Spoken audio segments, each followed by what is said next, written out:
허리케인 아이다가 강타한 동남부 지역에서 피해가 속출하고 있습니다.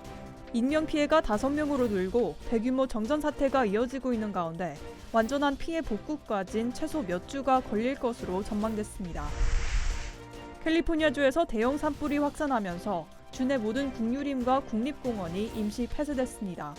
앞으로 2주 동안 출입이 금지되며 적발시 벌금과 징역형 등에 처할 수 있어 주의가 요구됩니다. 위전역에서 대면 수업이 재개되면서 아동학대 신고가 급증하고 있습니다. 개학과 동시에 학대 사실이 드러나고 있는 건데 아이들을 보호하기 위한 도움의 손길이 절실하다는 목소리가 나오고 있습니다. 캘리포니아주에서 대학 지원금 등을 노린 이른바 유령 학생이 기승을 부리고 있습니다. 대학 당국은 최근 가짜 학생들의 소행으로 보이는 입학 시도가 급증했다며 교육부와 협력해 수사에 나선다고 밝혔습니다. 여러분 안녕하십니까? 8월 31일 첫 소식입니다. 미 남동부를 강타한 허리케인 아이다로 인한 사망자가 5명으로 늘어났고 피해 규모만 800억 달러에 달하는 것으로 추산됐습니다. 복구 작업이 한창이지만 워낙 피해 지역이 방대해 완전 복구까지 최소 수주가 소요될 것이라는 전망이 나왔습니다. 김재은 기자의 보도입니다. 현재 아이다는 열대성 폭풍으로 세력을 약화했지만 남기고 간 피해 규모는 막대합니다.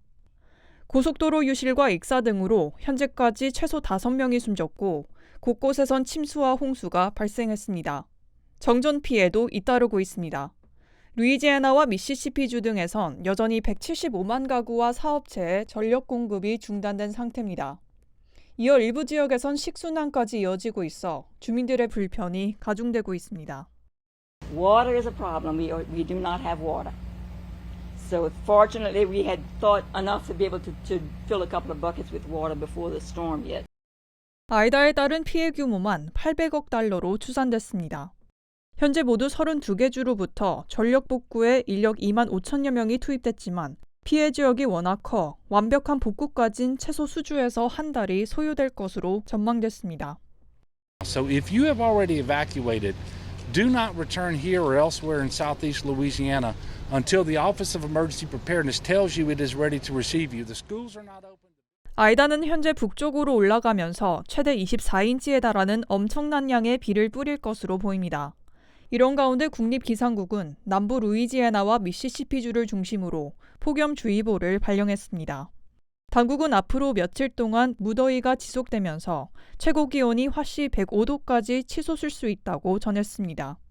엎친 데 덮친 격으로 강우와 홍수, 폭염까지 예상되면서 전력이 복구되지 않은 지역에선 추가 재산과 인명피해가 우려됩니다. MBC 뉴스 김재윤입니다. 캘리포니아 주 내의 모든 국립공원이 대형 산불로 임시 폐쇄됩니다.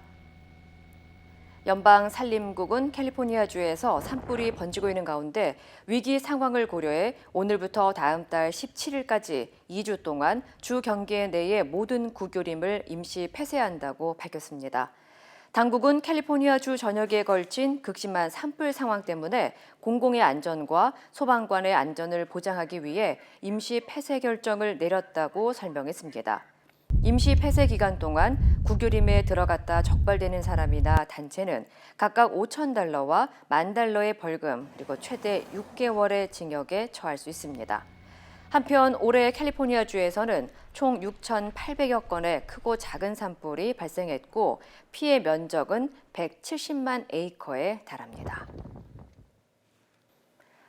팬데믹 동안 온라인 수업을 하면서 주춤했던 아동학대 신고가 개학과 동시에 급증하고 있습니다. 코로나19 장기화로 사각지대에 놓여 있었던 아이들이 등교하면서 학대 사실이 드러나고 있기 때문인데요. 아동보호기관은 피해 아동들을 위한 위탁 가정이 절실하다며 도움을 요청하고 나섰습니다. 홍지은 기자의 보도입니다. 애리조나주 아동보호국이 위탁 가정 찾기에 나섰습니다. 최근 개학과 동시에 아동학대 신고가 급증하면서 친인척이 없는 아이들이 도움을 기다리고 있기 때문입니다. I got a call on Friday and just heard that the placement center was full. I did get a call, but they're not released from the hospital yet because that's because of abuse. But sometimes, you never know what the reason is. 애리조나주 아동보호국 배치소에는 현재 2살부터 17살 사이 30명의 피해 아동이 위탁 가정을 기다리고 있습니다. 지난해 팬데믹으로 전면 온라인 수업으로 전환되면서 아동학대 신고 전화는 30% 감소했습니다. 코로나19 장기화로 인해 개학이 늦어지면서 신고 의무자의 신고가 감소했기 때문으로 분석됩니다. With school going back into session, that means that there are more eyes on children, there are more people who are seeing these kids and recognizing these signs of potential abuse. 아동학대 신고는 팬데믹 이전보다 더 증가하고 있습니다. 팬데믹 동안 쌓인 스트레스가 가정에서 부적절한 방식으로 표출되고 있다는 지적입니다. 학대 아동이 계속해서 늘고 있는 가운데 아이들을 보호하고 양육할 위탁 가정이 부족해 지역 사회의 관심이 절실한 상황입니다. It's heartbreaking, but it's very rewarding. 한인 가정상담소는 오는 10월 한인 어린이 등 위탁 아동들에게 보금자리를 제공하는 둥지 찾기 한국어 교육 과정을 진행할 예정입니다. LA 카운티에는 3만 5천 명의 아이들이 아동보호국의 보호를 받고 있으며 이 가운데 아시아는 680명, 한국계는 최대 100명가량으로 추산됩니다. MBC 뉴스 홍지은입니다. 최근 캘리포니아 커뮤니티 칼리지를 대상으로 코로나19 정부 지원금 등을 가로채려는 이른바 유령 학생들이 기승을 부리고 있습니다. 116개 캠퍼스로 구성된 캘리포니아 커뮤니티 칼리지 당국은 최근 온라인 포털을 통해 가짜 학생이나 허위 계정으로부터 접수된 학자금 재정 지원서가 전체의 20%에 달한다고 밝혔습니다.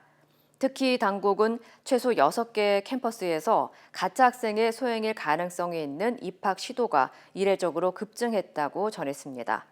가짜 학생들은 대학 재정 지원이나 코로나19 정부 지원금을 노린 것으로 추정되는데 정확히 몇 개 캠퍼스가 피해를 받는지는 확인되지 않았습니다. 가짜 계정의 배후도 아직 파악되지 않고 있어 당국은 미 교육부에 유령 학생에 대한 우려를 알렸고 함께 수사를 계속 진행할 방침이라고 덧붙였습니다. 코로나19 델타 변이 확산으로 입원 환자가 증가하면서 미 전역 5개 주에서 중환자실이 거의 동난 상태입니다. 미 보건복지부에 따르면 현재 엘라바마와 조지아, 텍사스, 플로리다, 그리고 아칸소주에서 남은 중환자실 병상이 전체 병상의 채 10%가 되지 않는 것으로 알려졌습니다. 특히 조지아주의 한 병원 관계자는 어제 기준으로 모두 287명의 코로나19 환자가 있다며 이는 올해 1월 이후 가장 많은 숫자라고 밝혔습니다. 또 백신 접종률이 낮은 켄터키주에서는 코로나19 환자가 치솟으며 주 내에 98개 병원 중 절반 이상이 의료 인력 부족 위기를 겪고 있는 것으로 전해졌습니다. 보건 전문가들은 포화 상태인 일부 병원은 복도와 회의실에 치료 공간을 확보하고 있는 상황이어서 환자들이 제때 치료받지 못할 경우 사망까지 증가할 수 있다고 우려했습니다. 연방질병통제예방센터 CDC가 이번 주말부터 시작되는 노동절 연휴를 앞두고 코로나19 백신 미접종자들에게 여행을 가지 말 것을 강력히 권고했습니다. 로시엘 월렌스키 CDC 국장은 백악관 브리핑에서 확산세를 차단하기 위해 코로나19 백신 접종을 완전히 받을 때까지 여행을 연기할 것을 권고하고 코로나19 감염 위험을 인지해야 한다고 강조했습니다. Although given where we are with disease transmission right now, we would say that people need to take these risks into their own consideration as they think about traveling. First and foremost, if you are unvaccinated, we would recommend not traveling. CDC의 방역 수칙에 따르면 비행기와 버스 등 대중교통을 이용할 경우 반드시 마스크를 착용해야 하고 여행 후 코로나19 증상을 모니터링하고 증상이 나타나면 격리 후 검사를 받아야 합니다. 현재 미국의 일주일 평균 신규 확진자는 12만 9,418명으로 나타났고 일주일 평균 코로나19 입원 환자는 11,500명으로 집계됐습니다. 다음 달부터 하와이주 호놀룰루에서 실내 공간에 입장하려면 코로나19 백신 접종 기록이나 음성 결과서 제출이 요구됩니다. 호놀룰루 시 당국은 식당과 술집 등 실내 비즈니스를 입장할 경우 코로나19 백신 접종 사실을 증명하거나 음성 결과서 제출을 의무화하는 새로운 방역 지침을 발표했습니다. 전염성이 높은 델타 변이 확산을 막기 위해 마련된 새 지침은 9월 13일부터 시행될 예정이며 코로나19 백신 접종 대상이 아닌 12세 미만 어린이는 예외 대상입니다. 릭 블랑기아디 호놀룰루 시장은 이 방역 지침을 따르지 않는 비즈니스는 영업 정지나 과태료 부과 등의 처분이 내려질 것이라고 경고했습니다. 현재 샌프란시스코와 뉴욕, 뉴올리언스 등 다른 주요 도시들도 비슷한 조치를 시행하고 있습니다. 어제 하와이주에서 발생한 신규 확진자 수는 874건으로 이는 독립기념일 이전보다 19배 급증한 수준입니다. 베버리힐스와 브레아에 병원을 둔 성형외과 의사가 환자 2명을 성폭행한 혐의로 기소됐습니다. 오렌지 카운티 지방검찰은 77세 프레데릭 코비는 사기성 폭행죄, 성착취죄, 성폭행 그리고 일반 폭행 혐의로 기소됐다고 전했습니다. 지난해 9월 코비는 수술 준비를 하는 동안 여성 환자 중 1명을 성폭행한 혐의를 받고 있고 지난 5월 수술 후 검사를 받고 있던 또 다른 환자를 성폭행한 혐의도 받고 있습니다. 두 사건 모두 코빈의 오렌지 카운티 브레아 오피스에서 발생했으며 피해 여성들은 경찰서에 사건을 신고했고 코빈은 오늘 무죄를 주장한 것으로 알려졌습니다. 토트 스피처 오렌지 카운티 지방검사는 환자들은 자신을 치료하는 의사에게 자신의 생명을 맡기는 만큼 피해 여성들은 매우 취약한 상황에 처해 있었고 의사는 성적 만족을 위해 취약점을 이용했다고 지적했습니다. 만약 유죄가 확정될 경우 코비는 캘리포니아주 교도소에서 최대 5년의 징역형을 받게 될 예정입니다. LA의 한인 여행사가 팬데믹으로 경제적 피해를 입은 교통 운송업체들에게 지급되는 무상 지원금을 받았는데 수령액이 캘리포니아주에서 가장 큰 것으로 알려졌습니다. 3호 관광은 연방 재무부로부터 코로나19 무상 지원금 573만 674달러를 받았으며 이어 2차 기금으로 앞으로 137만 달러를 추가로 지급받을 예정입니다. 총 710만 달러에 달하는 지원금은 연방정부의 교통 서비스를 위한 코로나 바이러스 경제 구호 프로그램을 통해 지급되며 이는 팬데믹으로 피해를 입은 한인 관광업체가 받은 금액 중 가장 큰 액수입니다. 3호 관광 측은 코로나 사태로 지난 1년 반 동안 제대로 영업을 할 수 없는 극심한 어려움을 겪었다며 이번에 받은 그랜트 혜택으로 인해 복구에 큰 도움을 받게 됐다고 전했습니다. 바이든 대통령은 아프간에서의 철수 작전이 이례적으로 성공적이었다고 주장했습니다. 전쟁을 끝내기 위한 결단이었다며 예상보다 훨씬 많은 사람을 탈출시켰다고 강조했는데요. 하지만 비판 여론은 더욱 거세질 것으로 보입니다. 워싱턴에서 김수진 특파원입니다. 예정됐던 대국민 연설 시간을 2번이나 연기하고 당초 예정보다 2시간 늦게 카메라 앞에 선 바이든 대통령. 아프간에서의 철수 작전은 이례적으로 성공적이었다고 주장했습니다. No nation has ever done anything like it in all of history. Only the United States had the capacity and the will and ability to do it, and we did it today. 철수 작전이 펼쳐진 17일 동안 12만 명의 사람들을 안전하게 대피시켰다며 당초 예상보다 2배 가까이 많은 숫자라고 강조했습니다. 여전히 100명 이상의 미국인이 아프간에 남아있지만 일부는 남기를 원했던 사람들이라며 떠나기를 원했던 90% 이상의 사람들을 탈출시키는 데 성공했다고 주장했습니다. 그러면서 남은 미국인들을 데리고 나오기 위해 끝까지 노력하겠다고 밝혔습니다. 모든 책임은 자신이 지겠다고 목소리를 높였지만 애초 선택의 여지가 없었다고도 했습니다. 트럼프 전 대통령의 결정으로 아프간에 더 이상 남을 수 없는 상황이었다며 자신은 전쟁을 끝내기로 했다는 겁니다. That was the choice, the real choice, between leaving or escalating. I take responsibility for the decision. 그러나 미군 13명을 포함해 아프간인 170명의 인명피해가 발생한 혼란스러운 철군 상황에 대해서 책임을 지겠다는 언급은 없었습니다. 30분 가까이 이어진 연설을 마친 뒤에는 쏟아지는 기자들의 질문에도 답하지 않고 자리를 떴습니다. 자신의 결정을 변호하는 데 연설의 대부분을 할애했지만 후폭풍은 더욱 거세질 전망입니다.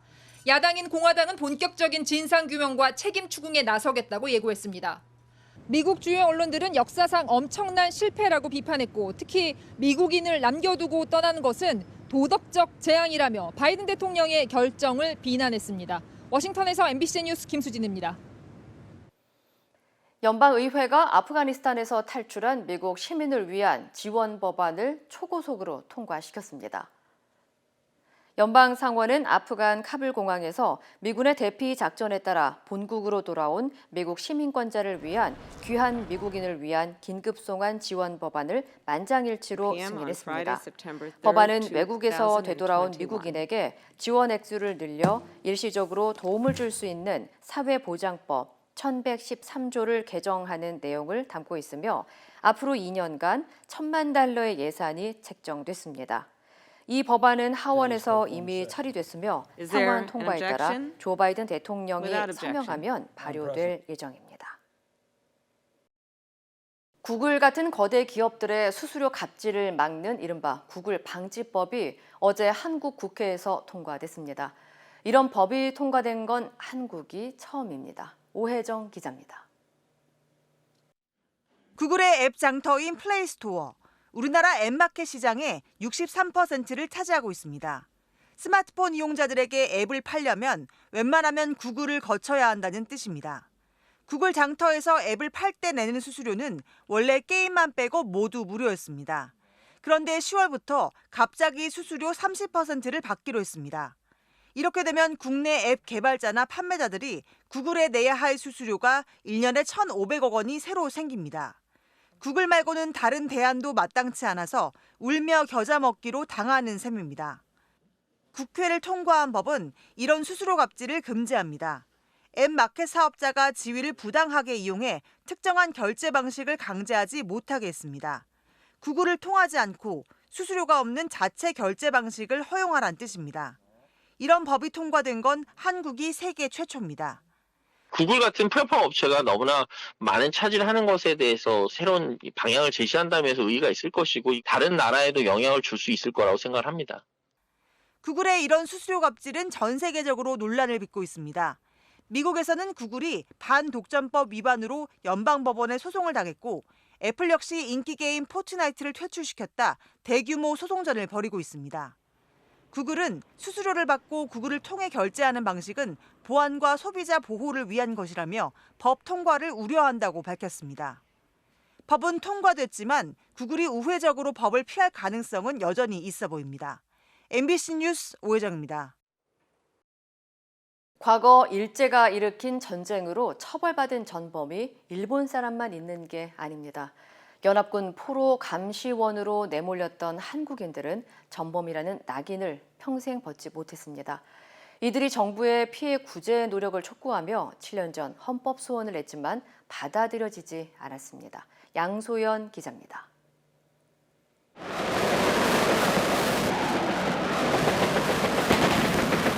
1941년 태평양 전쟁 당시 일제는 태국과 인도네시아에 연합군 포로 수용소를 만들었습니다. 그리고는 협박과 폭행을 일삼으며 조선인들을 시켜 포로를 감시하게 했습니다.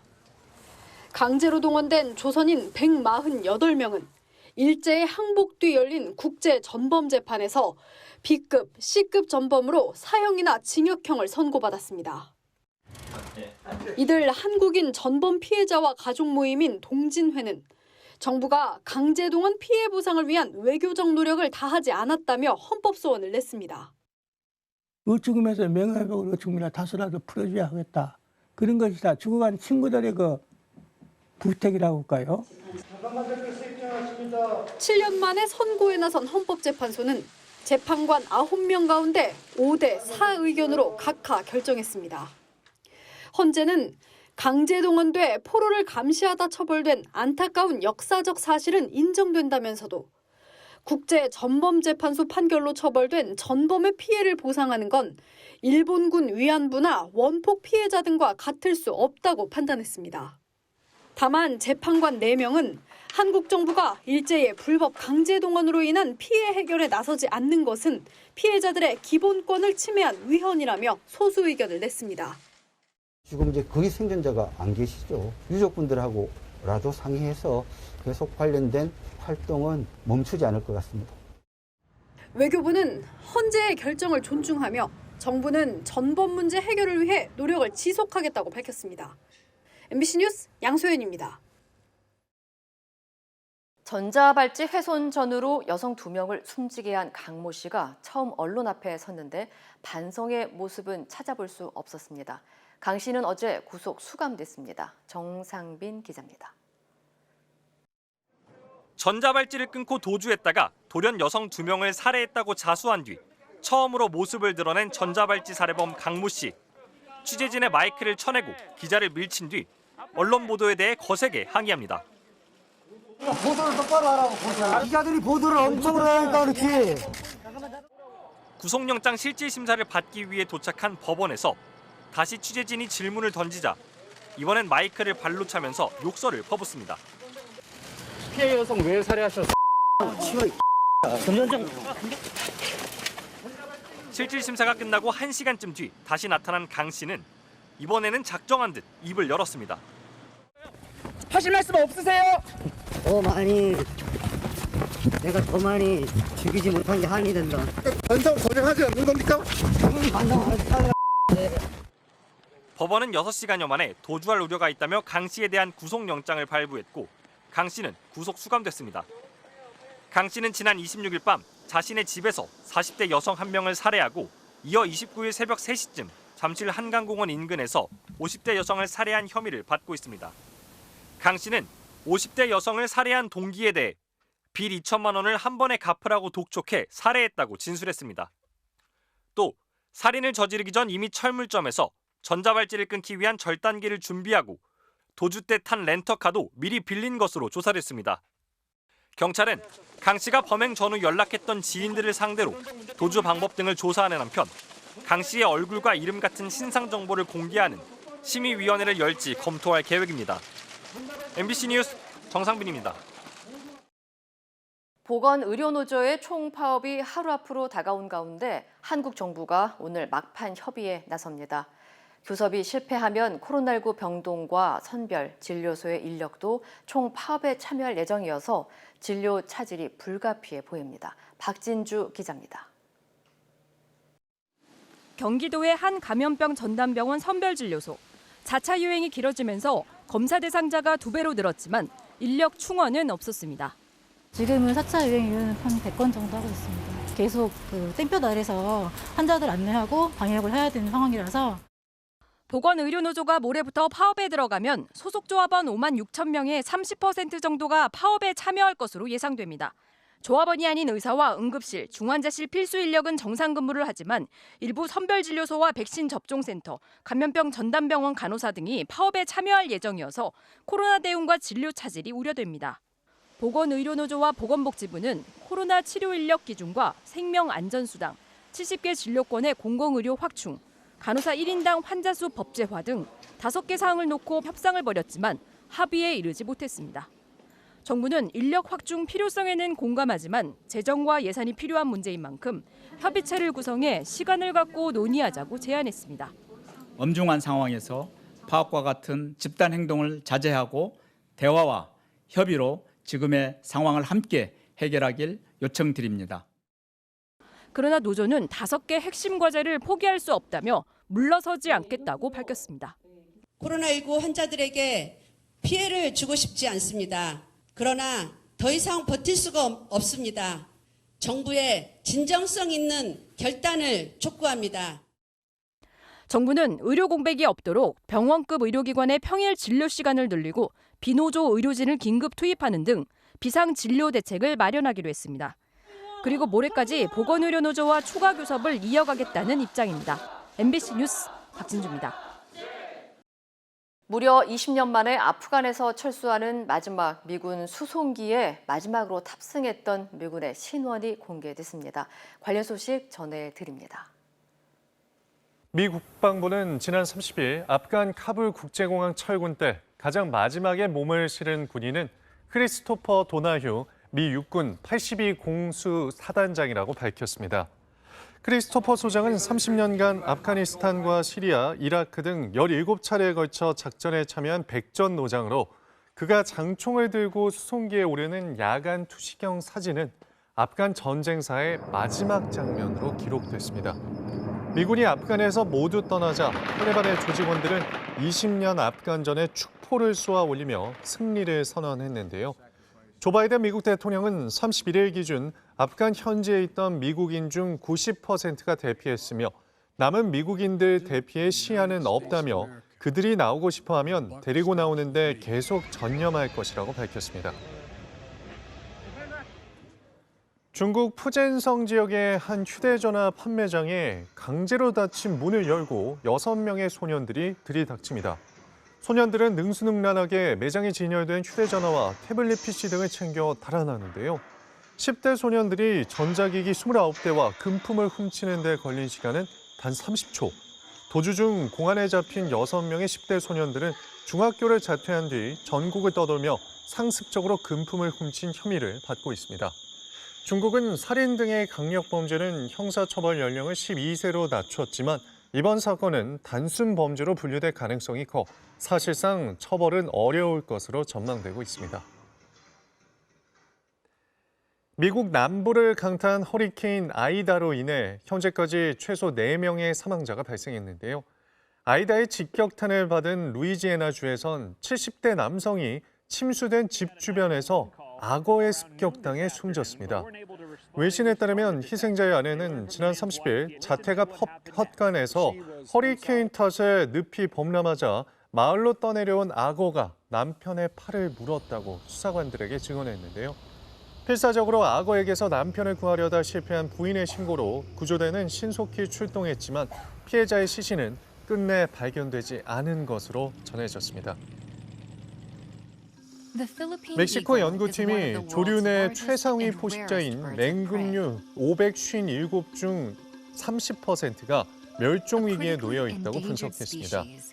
연구팀 논문에 따르면 멸종 직전인 멸종 위급 단계로 분류된 종은 필리핀 독수리, 두건 독수리 등 18종에 달하는 것으로 전해졌는데요. 연구자들은 자연 생태계에서 천적이 없는 맹금류를 위협하는 것은 서식지 감소와 기후변화 등의 인위적 요인이라 설명했습니다. 이어 지난 몇십 년간 급격한 개체수 감소로 효과적인 대책이 없다면 결국 멸종하게 될 것이라며 보호구역 확대 등의 대책 마련을 촉구했습니다. 이 시각 세계였습니다.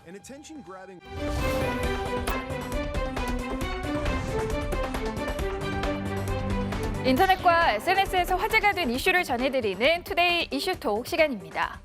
실제 본고장 뉴올리언스 지역에 허리케인 아이다가 휩쓸고 간 뒤 빈 가게를 터는 약탈 행위가 늘었다는데요. 이슈톡 첫 번째 키워드는 물난리 틈타 도둑질, 재즈 도시의 민낯입니다. 한 무리의 사람들이 출입문 안으로 들어가 상점 안에 물건을 안고 나옵니다. 몇몇은 망을 보기도 하는데요. 망치를 든 또 다른 남성은 불타버린 시내에서 ATM기를 털려는 모습입니다. 허리케인 아이다가 휩쓸고 간 미국 루이지애나주 뉴올리언스에서 상점을 터는 사람들을 드론이 포착했는데요. 해당 영상은 SNS를 통해 확산되면서 논란이 됐습니다. 문제가 되자 현지 시간 30일 주지사는 기자회견을 통해 약탈을 단속하고 있으며 모든 범죄자를 중범죄로 기소할 거라고 경고했는데요. 허리케인 아이다가 떠난 후 루이지애나주는 건물이 붕괴되고 일부 도시에 홍수 피해가 잇따르며 지역 전력 공급망도 손상되는 피해를 입었다고 현지 언론은 전했습니다. 미국과 탈레반의 전쟁이 20년 만에 공식적으로 막을 내린 가운데 언론 자유를 보장하겠다던 탈레반이 정반대의 행동을 보여주는 영상이 SNS에 퍼졌습니다. 두 번째 키워드입니다. 총합회 언론, 자유방송 장악한 탈레반입니다. 현지 시각 30일 아프가니스탄 출신 영국 공영방송 BBC 앵커 얄다 하킴이 SNS에 올린 건데요. 아프가니스탄 방송국에서 촬영된 것으로 보이는 이 영상에서 총을 든 탈레반 조직원 8명이 진행자 주위를 둘러싸고 있죠.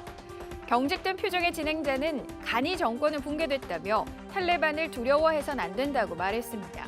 이를 두고 누리꾼들은 총든 탈레반 앞에서 두려워하지 말라는 앵커의 모습이 모순적이란 반응입니다. 해당 영상을 공개한 얄다 하킴은 무장한 탈레반 앞에서 정치 관련 보도를 해야만 하는 게 아프간 TV의 현실이라고 지적하며 안타까움을 드러냈는데요. 탈레반 대변인이 지난 17일 기자회견에서 언론의 자유를 보장했던 터라 정반대의 모습이 SNS에 확산되면서 국제사회의 비난이 이어졌습니다. 영국의 한 동물보호소 운영자가 아프가니스탄에서 100여 마리의 유기동물을 데리고 탈출을 했는데요. 현지 직원들은 남겨두고 와서 논란입니다. 세 번째 키워드입니다. 사람보다 개, 고양이, 동물활동가의 선택입니다. 도락에 빠진 떠돌이개를 구조하는 남성. 전직 영국 해병으로 탈레반이 장악한 아프가니스탄에서 동물보호소를 운영하던 폴 파딩입니다. 보호소 직원들을 놔두고 개와 고양이 100여 마리만 데리고 아프가니스탄을 탈출했는데요. 현지 시간 지난 29일 그는 히드로 공항에 도착해 아프간인 직원들을 데려오지 못해 복잡한 심정이지만 부분적인 성공이라는 소감을 밝혔습니다. 그는 동물보다 사람이 우선이라는 영국 정부를 끈질기게 설득해 결국 전세기 이용 허가를 받아냈는데요. 하지만 그의 동물 구조 작전에 비난 여론도 있습니다. 1,000명이 넘는 아프간 협력자들이 현지에 남아있다는 소식 때문인데요. 영국 국방장관도 영국군은 인간을 동물보다 우선시해야 했다고 지적했는데 일각에서도 유기동물 탈출에 쓰인 노력과 자산을 영국 정부를 위해 일했던 아프간인을 더 구했어야 하는 거 아니냐는 이야기가 나오고 있는 상황입니다. 미국에서 전면 등교 수업을 재개하면서 마스크 의무화에 대한 논쟁이 끊이지 않는 가운데 한 학부모의 퍼포먼스가 화제입니다. 네 번째 키워드입니다. 마스크 싫으면 옷도 입지 마.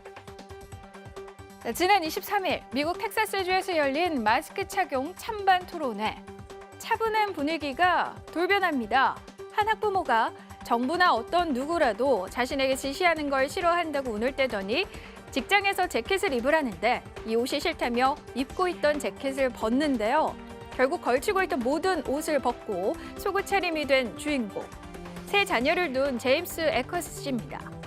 일부가 마스크를 쓰지 않을 권리를 주장하며 타인을 위험에 빠뜨리는 현실을 비판하기 위해 탈의 퍼포먼스를 선보였는데요. 남다른 연설로 청중의 환호를 받은 그는 현지 인터뷰를 통해 우리가 규칙을 지키는 이유는 그것이 삶의 기본적인 상식이기 때문이라며 토론회에서 그 말을 꼭 하고 싶었다고 전했습니다. 오늘이 가장 젊은 날이라는 말을 실천하며 도전을 멈추지 않는 중국의 85세 할아버지가 비행기 조종사가 됐다고 합니다. 다섯 번째 키워드입니다. 늦었다는 말은 변명, 할아버지의 무한 도전. 경비행기 앞에서 멋진 포즈를 취하고 있는 이 남자. 중국 최고령 조종사가 된 85세 왕더순 할아버지인데요. 지난 29일 현지 매체에 따르면 최근 왕더순 씨가 조종사로 40분간 성공적으로 비행을 마쳤다고 합니다. 조종사가 되기 위한 관문으로 체력 테스트는 물론이고요. 필기 시험에도 고득점으로 통과했다고 하는데요. 이후 50일간의 비행 훈련까지 마치고 드디어 자유롭게 하늘을 날게 된 겁니다. 사실 왕할아버지는 이른바 부캐로 TV와 스크린을 넘나드는 배우부터 79세에는 패션 모델을, 80세에는 심지어 DJ까지 배워서 이미 유명하다는데요. 소식을 접한 누리꾼들은 도전하는데 나이는 장애물이 될 수 없다는 왕할아버지의 삶을 보면서 용기를 얻는다며 찬사를 보냈습니다. 소설 속 걸리버가 사용했을 법한 초대형 커피포트가 남미에 등장했습니다. 여섯 번째 키워드입니다. 커피 한잔 할까요? 거인의 커피포트입니다. 길이만 4m에 달하는 세상에서 가장 큰 커피포트가 남미 페루에 나타났습니다. 소설 속 걸리버가 사용했을 법한 크기인데요. 페루 수도 리마에서 개최된 비아리카 커피 행사장에 등장한 이 커피포트는 스테인리스로 제작이 됐는데요. 무려 1,000명이 마실 수 있는 커피를 한 번에 끓여낼 수 있습니다. 비아리카는 페루의 커피 성지로 손꼽히는 곳으로 커피가 지역 경제의 핵심 사업이다 보니 이렇게 대형 커피포트까지 제작해 커피 행사에 각별한 공을 들이고 있는데요. 올해로 11회를 맞은 엑스포 커피 행사는 독립 200주년 커피를 마시는 리마라는 주제로 커피와 커피 맛을 낸 다양한 지역 상품을 선보였습니다. 투데이 이슈 톡이었습니다.